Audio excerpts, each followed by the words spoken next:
बिस्मिल्लाहिर्रहमानिर्रहीम। अस्सलाम वालेकुम दोस्तों, आज जो मैं आपकी खिदमत में एक अमल लेकर हाज़िर हुआ हूँ, ये है हर किस्म की कारोबारी बंदिश का ख़ात्मा। ना कोई तवीज़, ना कोई वजीफ़ा, एक छोटा सा अमल और हर जादू टूने साए असेब का ख़ात्मा इंशाअल्लाह। हम ऐसे मुआशरे में जी रहे हैं जिसमें अगर किसी के पास कुछ नहीं है तो उसको कोई भी देने के लिए तैयार नहीं है। अगर किसी को अल्लाह पाक ने सब कुछ दिया है तो हम इससे जलते हैं, हालांकि देने वाली अल्लाह पाक की ज़ात है। तो किसी के कारोबार को देखकर जलने की बजाय माशाल्लाह कहें तो अल्लाह पाक खुश हो जाएंगे और आपको भी नवाजेंगे। और जलने वाले जो लोग होते हैं आपके अपने होते हैं, किसी दूसरे को कोई तकलीफ नहीं होती। जब भी तकलीफ होती है अपनों को होती है, वो बर्दाश्त नहीं करते और किसी अपने के कारोबार को चलता हुआ देखकर जलते हैं और फिर दौड़ते हैं आमलों के पास और उनको पैसे भी देते हैं, फिर उनसे उल्टे सीधे काम करवा कर अच्छे भले चलते हुए कारोबार को बंद करवा देते हैं। और जिसका कारोबार बंद होता है वो सोचता रह जाता है कि यार मेरे कारोबार को क्या हो गया। वो ये तो ज़रूर कहता है कि मेरे कारोबार को किसी की नज़र लग गई है। तो सोचने की बात ये है कि अगर किसी का कारोबार बंद हो जाता है तो उससे आपको क्या मिलेगा।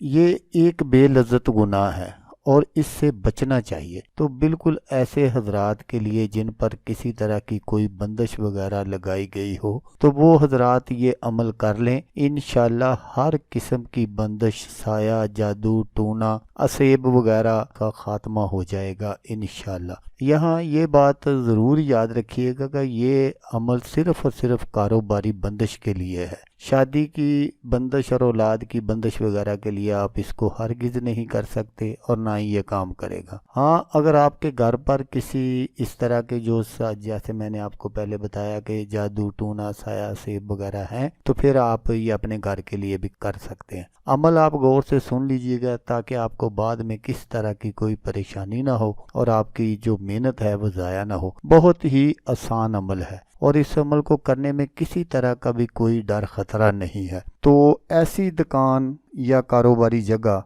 जो दुश्मन के सहर, जादू, जनाती, असेबी असरात के सबब तबाह बर्बाद हो चुकी हो और इस परेशानी से छुटकारा पाने के लिए आपने क्या करना है कि आपने एक मुर्दा बंदर की जिस्म की हड्डियों का ढांचा ले लेना है। लेकिन यहाँ ये बात ज़रूर याद रखिए कि आप अपने कारोबार को चलाने के लिए ये नहीं कि कोई ज़िंदा बंदर ले लें और उसको मार दें, ये बिल्कुल ना करें। जिन लोगों ने मदारी वगैरह हजरात ने बंदर रखे हुए होते हैं, ज़ाहिर है जैसे हमारी मौत होती है इनकी भी मौत होती है, तो उनसे किसी से कह दें जब भी कोई इस तरह का कोई वाक़या हो तो वो आपको इत्तला दे दें। तो आपने वो एक ढांचा लेकर आपने अपने कारोबारी मकाम की चौखट के नीचे दफन कर देना है। इंशाल्लाह हर जादू टूने साए असेब का खात्मा हो जाएगा। तो असाया सेब जो कुछ भी होगा इनके पास इस जगह को छोड़ने के अलावा और कोई चारा नहीं रह जाएगा इंशाल्लाह। तो दोस्तों, अगर आपको वीडियो अच्छी लगे तो आपने इसको लाइक और शेयर ज़रूर करना है। हो सकता है आपको ज़रूरत ना हो, किसी और दोस्त को ज़रूरत हो तो उसका भला हो जाएगा और वो दुआएं देगा आपको भी और मुझे भी। तो दोस्तों, जैसा कि मैं आपको हर वीडियो में कहता हूँ इस बार भी कहूँगा कि आपने इस वीडियो को देखा उसके लिए आपका शुक्रिया। दुआओं में याद रखिएगा। अल्लाह हाफिज़। अल्लाह नासिर।